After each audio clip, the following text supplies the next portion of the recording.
Hey, all you Swatch fiends out there. I'm going to do kind of an unusual video because I found a Swatch store at the airport. It happened to be at the Dallas-Fort Worth airport.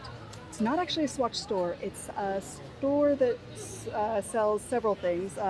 Some of this high-end Swatch watches, rather, like Omega and Swarovski crystal stuff, but they also have some Swatch things.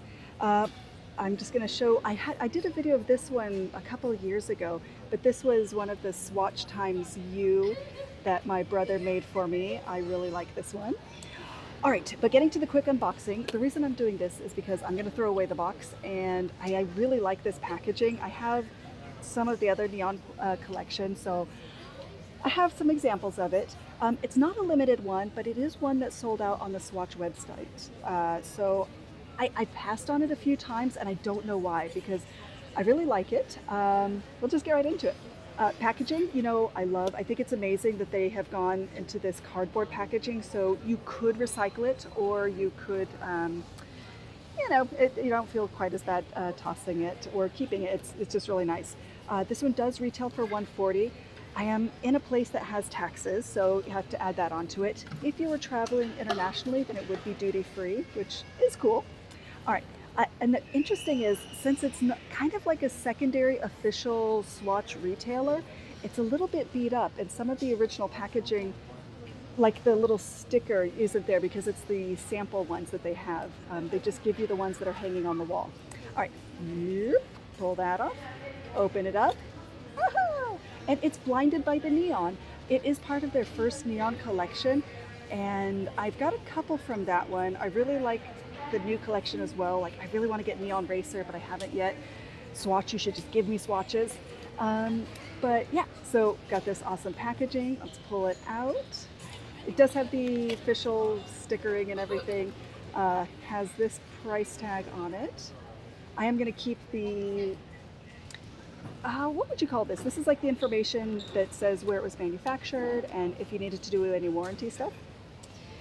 All right, let's get this off. Oh, and since this was the floor model, it doesn't have any of like the little tongue keeper, none of the plastic.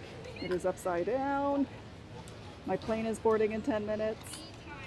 And I think I'm actually just gonna double swatch it.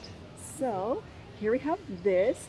The cool thing about this blinded by the neon is that lightning hand for that minute hand, which is really, really what I love. It also has that skeletonized piece in the center, and it has the date.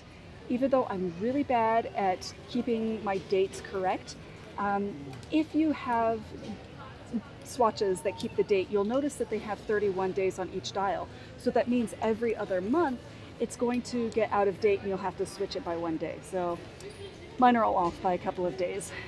So there is that. This is a battery model. I've really been liking a lot of the automatics, but this one is cool enough that it's worth it. And it's got that nice silicone band, transparent all the way through, jelly.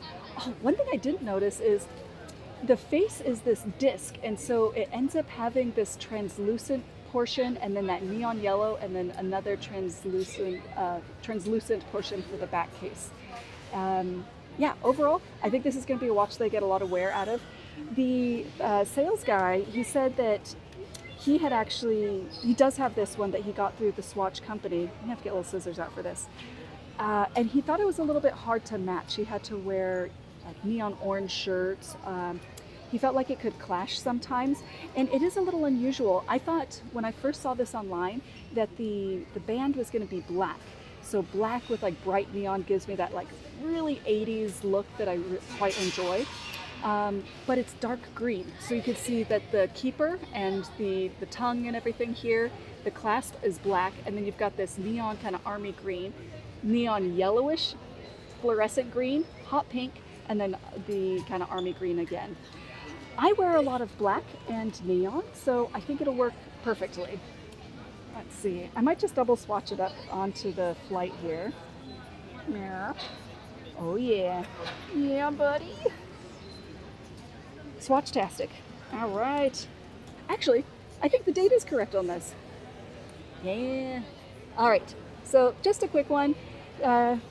You know me, I just kind of randomly put these up when I like them. Yeah, don't know what else to say about it. Oh, I did hear a rumor that Swatch is going to be opening up some new stores on the western portion of the United States, which makes me super infinitely happy. I will be nervous about spending too much money there. But yep, happy swatching, everyone. Let me know if you have gotten this Blinded by the Neon and if it's one that you think that you like. Oh, I should let you know this is part of the Big Bold collection. That's why it's quite large. I have maybe some of the smaller wrists. I tend to wear the swatches on like the second to smallest hole. If I want it to be loose, I'll put them on the third hole from the smallest. And I do think the Big and Bold is perfectly fine.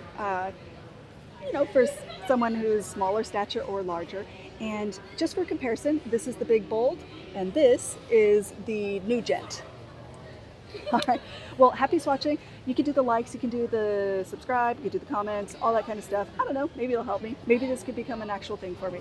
But I will talk to you all sometime later.